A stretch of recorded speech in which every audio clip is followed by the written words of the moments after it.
আসসালামু আলাইকুম রহমতুল্লাহি অবরকাতুহু।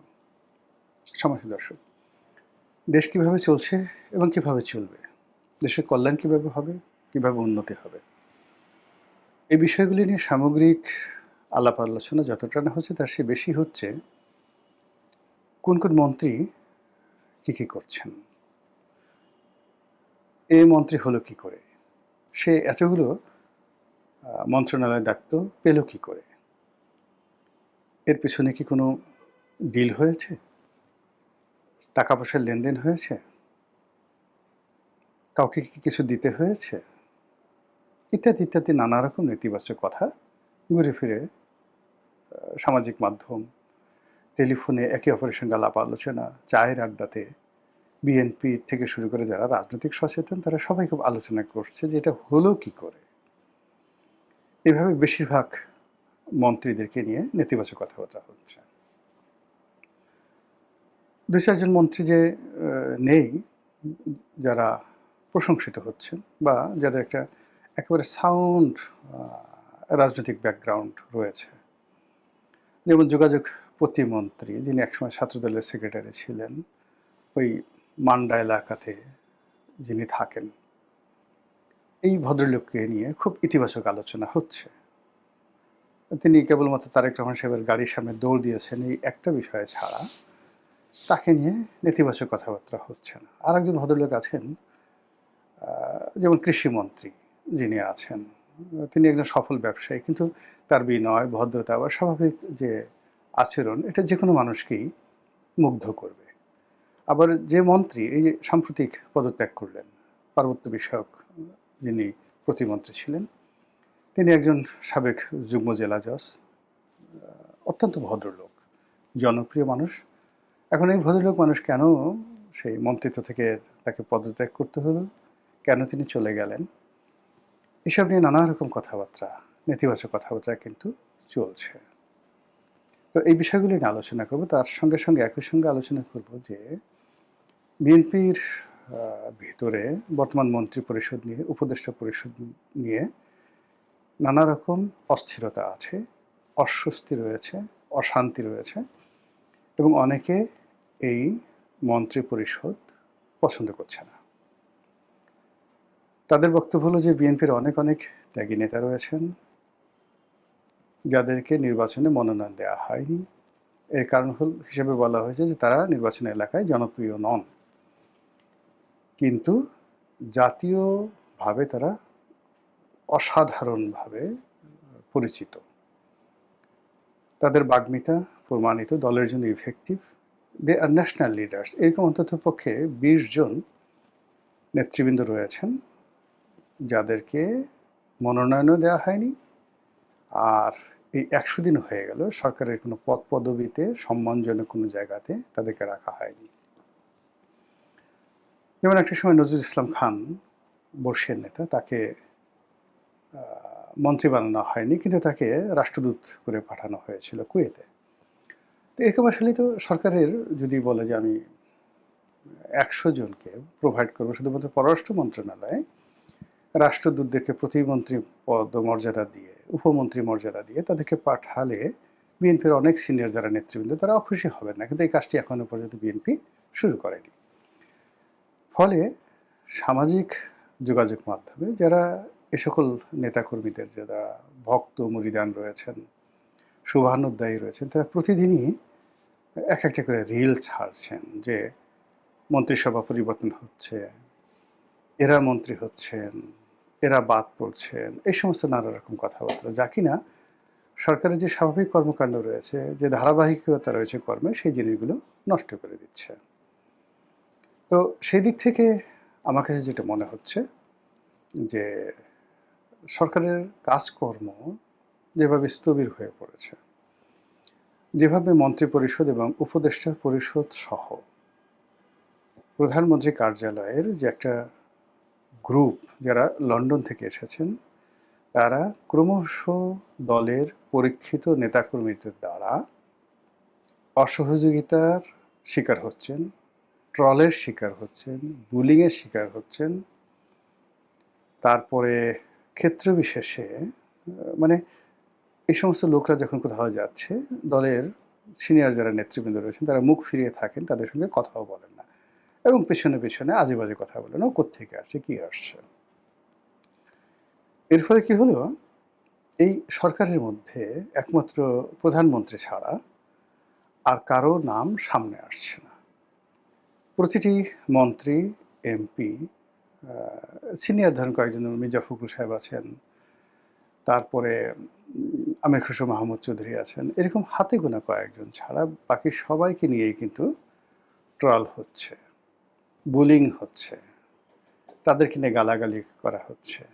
এর কারণ হলো দলের যেগুলো ইফেক্টিভ, মানে মন্ত্রী হয়েছেন কিন্তু 17 বছর রাজপথে ছিলেন না, মন্ত্রী হয়েছেন কিন্তু 11-এর সময় দলের সাথে বেইমানি করেছেন, মন্ত্রী হয়েছেন কিন্তু বিএনপির সাথে কোনো সম্পৃক্ততা নেই, মন্ত্রী হয়েছেন জাতীয়তা আদর্শবাদের সাথে কোনো স্যাক্রিফাইস নেই, মন্ত্রী হয়েছেন সারাক্ষণ ডিজিএফের দালালি করেছেন, সারাক্ষণ আওয়ামী লীগের সাথে তলে তলে যোগাযোগ রক্ষা করেছেন, কখন জামাতের সাথে যোগ দিবেন, কখন অন্য ছোট দলে যোগ দিবেন, নানা রকম হিস্ট্রি যাদের আছে, কিন্তু এখন মন্ত্রী হয়ে গেছেন। তো তাদেরকে তো বিএনপির সেই সমস্ত নেতা যারা সত্যিকার অর্থে কারোর সাথে নেগোসিয়েশন করেননি, কারো পয়সা নেননি, জেল খেটেছেন, তারপরে দুর্নীতির অভিযোগ যাদের বিরুদ্ধে নেই, সুদীর্ঘকাল ছাত্র রাজনীতির একটা বর্ণাঢ্য ইতিহাস আছে, সেই সমস্ত মানুষ এদেরকে কেন পাত্তা দেবে বলেন? সেটা তারেক রহমান সাহেবের ঘনিষ্ঠ হন বা জিয়া পরিবারের ঘনিষ্ঠ হন, what ever maybe, does not matter, Bogura বাড়ি হন, এতে কিচ্ছু আসে যায় না। রাজনীতি এমন একটা ব্যাপার, এখানে আসলে নিজের যোগ্যতা বলে টিকে থাকতে হয়। আর মানুষের নেতাকর্মীদের সম্ভ্রম অর্জন করতে হলে এখানে গোপালগঞ্জের লোক হতে হবে, বগুড়ার লোক হতে হবে, ফেনীর লোক হতে হবে, নট লাইক দ্যাট, বা রংপুরের লোক হতে হবে, নট লাইক দ্যাট। ধরুন জাতীয় পার্টির জমানাতে এরশাদ কিন্তু প্রাণান্ত চেষ্টা করেছিলেন তার পরিবারের যারা লোকজন রয়েছেন কাউকে কাউকে রাজনীতির লাইমলাইটে আনার জন্য। একমাত্র জিএম কাদের সাহেব ছাড়া তার পরিবারের আপনজনের কেউ জাতীয় নেতা হতে পারেননি। রংপুর কেন্দ্রিক অনেক নেতা যাদেরকে, কিন্তু তারা কেউ ন্যাশনাল নেতা হতে পারেনি। জাতীয় পার্টি বলতে ওই আনিসুল ইসলাম মাহমুদ, ওই কাজী ফিরোজ রশিদ, কিংবা ধরুন সেই কাজী ফিরোজ রশিদ বা রুহুল আমিন হাওলাদার, এর বাইরে জাতীয় পার্টি আসলে যেতে পারছে না, মানে নেতা তৈরি করা যাচ্ছে না কোনো অবস্থায়। আবার এই গ্রুপের, এরশাদ গ্রুপের মধ্যে জিএম কাদের সাহেব, শামীম হাদের পাটোয়ারি, এই দুজনের বাইরে আপনি কারো নাম পাবেন, এবং এরা সবাই কিন্তু দেখবেন নিজেদের যোগ্যতা বলে তারা আজকের এই পর্যায়ে আসছে, এবং পরিবারের মধ্যে গুতুগুতি করে এই পর্যায়ে আসছে। তারা দয়া মায়ায় বা সুযোগ সুবিধা নিয়ে কিন্তু নেতা হননি। এরপরে যদি আপনি আওয়ামী লীগের কথা চিন্তা করেন, আওয়ামী লীগের যারা আত্মীয় কোটায় দলে বড় বড় পদ পদবি পেয়েছেন, ক্ষমতা দেখিয়েছেন, অনেক আওয়ামী লীগের শুধুমাত্র শেখ পরিবারের সাথে একটু দূরতম সম্পর্ক আছে এরকম লোক যুবলীগ, ছাত্রলীগ, আওয়ামী লীগ, সরকার, মন্ত্রী, এমপি অনেকে হয়েছেন। অনেকে শেখ হাসিনার দয়াতে মন্ত্রী হয়েছেন, এমপি হয়েছেন, অনেক কিছু হয়েছেন। কিন্তু একটা সিঙ্গেল লোকের দেখান তো যে ন্যাশন ওয়াইড, ন্যাশনালি জাতীয় নেতা হিসেবে স্বীকৃতি পেয়েছেন, আওয়ামী লীগ নেতাকর্মীরা তাকে ভালোবাসে, এরকম একটা সিঙ্গেল লোক পাবেন না। শেখ পরিবারের মধ্যে আত্মীয় কিন্তু নেতা হয়েছেন, তারা নিজেদের যোগ্যতা বলে, তাদের শেখ পরিবারের আত্মীয়তা না থাকলেই বরং তাদের ভালো হতো। যেমন ধরেন জাহাঙ্গীর কবির নানক, যেমন ধরেন আবুল হাসনাত আবদুল্লাহ, দে আর পলিটিক্যালি মাস্টার, রাজনৈতিকভাবে তারা পরিপক্ক। ইভেন শেখ সেলিম, শেখ ফজলুল হক মনি, তারা পলিটিক্যালি ম্যাচিউরড। সেখানে শেখ পরিবারের সাথে সম্পর্ক না থাকলেও কিন্তু তারা দাঁড়িয়ে যেতেন। কিন্তু শেখ হাসিনা যাদেরকে চেষ্টা করেছেন, বা যারা শুধুমাত্র দ্বিতীয় জেনারেশন, তৃতীয় জেনারেশন, ইভেন আপনি চিন্তা করেন পুতুলকে বা জয়কে, তাদেরকে রাজনীতিতে আনার জন্য, এস্টাবলিশ করার জন্য এমন কোনো চেষ্টা নাই যে সবাই করেনি, কিন্তু হয়নি। সত্যিকার অর্থে এখনো পর্যন্ত হচ্ছে না। আগামীতে যদি হয় সেটা ব্যতিক্রম একটা ঘটনা। শেখ রেহানাকে বিকল্পভাবে দাঁড়া করানোর জন্য কে না চেষ্টা করেছে, শেখ হাসিনার বিকল্প, কিন্তু হয়নি। একইভাবে ধরেন বিএনপি রাজনীতিতে, বিএনপিতে পরিবার প্রথা ওইভাবে জিয়াউর রহমানের আমলে তেমন একটা ছিল না, কিন্তু বেগম জিয়া তো তার ভাই সাইদ ইস্কান্দার থেকে শুরু করে তার অন্যান্য আত্মীয়স্বজন যারা আছেন, কর্নেল জাফর ইমাম থেকে শুরু করে আর অনেককে তিনি প্রতিষ্ঠা করার চেষ্টা করেছেন। তারেক রহমান সাহেব তার বন্ধু-বান্ধব, আপনজন, পরিবারের যারা লোকজন, আমাদের আত্মীয়, কোনো কারণে একটু আত্মীয়-ঠাত্মীয় হয়েছে বা তার সাথে ভালো সম্পর্ক, এদের অনেককে তিনি নেতা বানানোর চেষ্টা করেছেন। এরা কেউ নেতা হতে পারেনি, বরং মানে এখনো পর্যন্ত সবাই দলের মধ্যে তারেক রহমান সাহেবের সঙ্গে যাদের আত্মীয়তা, বন্ধুত্ব, ব্যক্তিগতভাবে তিনি যাদেরকে স্নেহ করেন, এরা সবাই সাধারণ নেতাকর্মীদের রোষানলে আছে। এটা হলো বাস্তবতা। তো ওখান থেকে বের হয়ে একজন সাইফুর রহমান হয়ে যাবেন, একজন আব্দুল সালাম তালুকদার হবেন, কে এম ওবায়দুর রহমান হবেন। এটার জন্য আসলে লং আউটস্ট্যান্ডিং পলিটিক্যাল পারফরমেন্স দরকার হয়। তো এরকম পলিটিক্যাল পারফরমেন্স রয়েছে বিএনপির অন্ততপক্ষে 50 জন নেতা, যারা এমপি হতে পারেননি কিন্তু এমপিদের বস, এই মন্ত্রী হতে পারেননি কিন্তু মন্ত্রীদের নেতা ছিলেন তারা।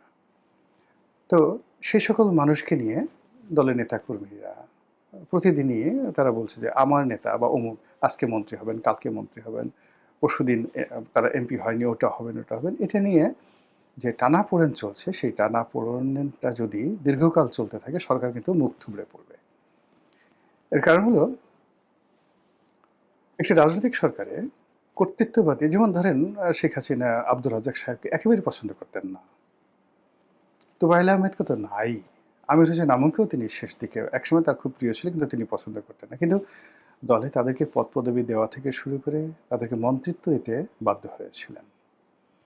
আবার ধরুন মতিয়া চৌধুরীর অনেক যোগ্যতা, ভীষণ রকম যোগ্যতা, শেখ হাসিনা তাকে খুবই ভালোবাসতেন, কিন্তু আওয়ামী লীগ তার মৃত্যুর পূর্বক্ষণ পর্যন্ত তাকে গ্রহণ করতে পারেনি, কখনো গ্রহণ করতে পারেনি। সেম সুরঞ্জিত সেনগুপ্তের একই অবস্থা। অন্যদিকে আব্দুল সামাদ আজাদের মতো যারা এমিনেন্ট লোকজন আছেন, তারা সব কিছুর ঊর্ধ্বে এখনও সেই সিলেট অঞ্চলে তাদের যে কর্তৃত্ব, এটা আপনি অস্বীকার করতে পারবেন না। এই একই প্রথা কিন্তু বিএনপিতেও আছে। বিএনপি যে সকল প্রোডাক্টস ছাত্রলীগ থেকে নয়, ছাত্রদল থেকে আসছে, যারা রাজপথে গত 17 বছর কাজ করেছে, একাগারের সময় দলের সাথে বেইমানি করেনি, সেই সকল মানুষদেরকেই বিএনপির নেতাকর্মী, জেলা পর্যায়ে প্রান্তিক যারা আছে, তারা হৃদয় থেকে ভালোবাসে, মন থেকে ভালোবাসে। এক, আর এই সকল নেতাদের আপনি কোনো কিছু না দেন, তাদেরকে ক্রস ফায়ারে মেরে না ফেলা পর্যন্ত এদের সামনে সাইকোলজিক্যালি আপনি 10টা মন্ত্রণালয় দিয়ে কোনো মন্ত্রীকে বানান, ও ঠিকমতো বসতে পারবে না, ইম্পসিবল। এটা মানে আমি ছোট মানুষ, তারপর আমি দেখেছি যে ধরুন আওয়ামী লীগের অনেকে মন্ত্রী হয়েছে, তো মন্ত্রী হওয়ার পরেও সে, যেহেতু আওয়ামী লীগের সঙ্গে আমার সম্পর্ক বেশি ছিল, কিন্তু আমাকে একটা টেলিফোন করবে বা আমার সামনে এসে বসবে বা রনি ভাই কেমন আছেন, এই সাহস আওয়ামী লীগের বেশিরভাগ মন্ত্রীর ছিল না। আবার যারা আওয়ামী লীগের সিনিয়র মন্ত্রী, তোহাল সাহেবের মতো মানুষ, মতিয়া চৌধুরীর মতো মানুষ, ওবায়দুল কাদের মতো মানুষ, তাদের সঙ্গে কিন্তু একেবারে শেষ দিন পর্যন্ত আমার একটা সম্পর্ক ছিল। তারা আলোচনা করতেন, ক্ষেত্র বিশেষে পরামর্শ নিতেন, দিতেন, আফসোস করতেন, বকা দিতেন। এই রাষ্ট্রপতি আব্দুল হামিদ সাহেব থেকে শুরু করে আরও সবাই। বিএনপির একই অবস্থা। তো ওইরকম মানে ধরেন এখন আসাদুজ্জামান রিপন, শামসুজ্জামান দুদু, নজরুল ইসলাম খান, আচ্ছা এদেরকে, বা নাজিমুদ্দিন আলম, নাজিমুদ্দিন আলমের পরে আমানুল্লাহ আমান, তারপরে সেই ফজলুল হক মিলন, যারা 90-এর গণ অভ্যুত্থানের নেতা। আচ্ছা বলেন তো এই ক্যাবিনেটে তাদের সঙ্গে মন্ত্রীগিরি দেখাবেন কে আছেন? তাদের সাথে মোরালি কথা বলবে, তাদের সামনে পায়ের উপর পা তুলে তাদেরকে একটা হুকুম দেবেন বা বলবে যে অমুক ভমুক জায়গায়, এরকম কেউ আছে? আবার এই লোকগুলো যখন কোথাও একটা বসে থাকবেন, একজন মন্ত্রী হয়েছে, সে তাদেরকে সে টিটকারি করবে। আপনি আমি একটা জাস্ট একটা বাস্তব উদাহরণ বলি, যেমন আওয়ামী লীগের 3-4 জন মন্ত্রী, তা আমি, তোফায়েল ভাই, রাজু ভাই, সুরঞ্জিত দা বসে আছি সংসদ ক্যাবিনেটে, তো আমরা খুব আড্ডা মারছি। তো আমার বয়স অল্প হলেও, এটা কি ইস্তেফাকা বলেন আর যা কিছু বলেন, সিনিয়র যারা ছিলেন তাদের সবার সঙ্গে, ইনক্লুডিং সৈয়দ আশরাফ, এদের সবার সঙ্গে আমার একটা বন্ধুত্বপূর্ণ সম্পর্ক ছিল। এত বন্ধুত্ব যে আমরা আমাদের প্রাইভেট লাইফ পর্যন্ত খোলামেলা আলোচনা করতাম সেখানে। সেখানে প্রেম নিয়ে, ভালোবাসা নিয়ে, সেক্স নিয়ে, সে আদি রসাত্মক গল্প গুজব আমরা এই একসাথে বসে করতাম। তো রাজিউর রহমান রাজু অনেক সিনিয়র নেতা, তিনি সুরঞ্জিত সেনগুপ্ত, তিনি, তোফায়েল আহমেদ, আমরা বসে আছি।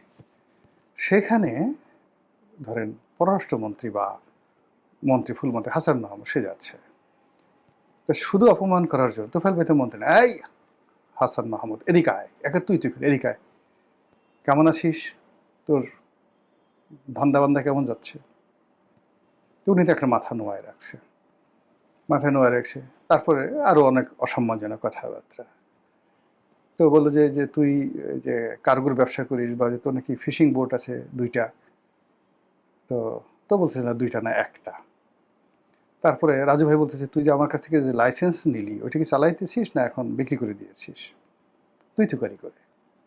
ওখান দিয়ে কামরুল সাহেব যাচ্ছিলেন, আইনমন্ত্রী, তার এই দেশের ডাক। তো সে বুঝতে পারছে কামরুল সাহেব বুদ্ধিমান লোক ছিল, তাকে অপমান করাবে।